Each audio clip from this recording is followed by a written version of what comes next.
songs for you. I know you heard me right now, but don't worry, I can do your soup. Uliga hin lung si na Nei hin san pe tan Nang lo hin ka mung dấu cùi Si lấy chung nga hin nei hin sa ngô Ka hin sa nhẹ Nang lo vinh kỳ Ka mung dấu cùi Nei hin sa ngô Ka hin sa nhẹ mong dù côi ni hin sang in no lung bay nang adya pa jing ka hi. This is my first rap's gonna be my feel lava ke kel jing e boy suntin na mel no mi something na ngai na hi ho hi aha e nang lo vin mong zo lo changa leng hi koi ting a lung chen boy ki kelin hey yo ladies if they never go stand with a partner why hold me too I just want you to love me I must be your partner. You must be my partner. Hold on, hold on, because of my feel love and angel.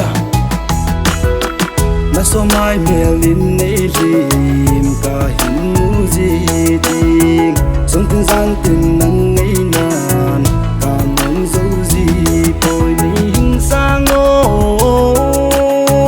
ka hin sa nge nang lo vin kei ka mong zo poi nei hin sang o ka hin sa nge nang lo vinh kỳ ka mong dù tôi ni hin sang no lung bay nang adya pa jing ka hi.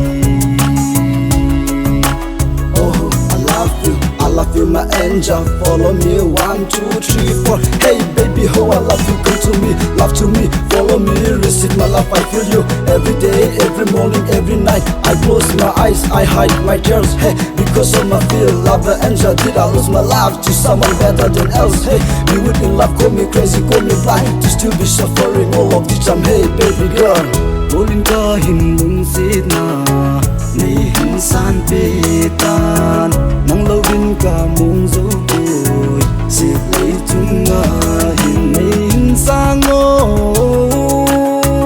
Ka hin sa nhẹ Nang lo vin kỳ Ka mong zo cùi Nei hin sa ngô Ka hin sa nhẹ mong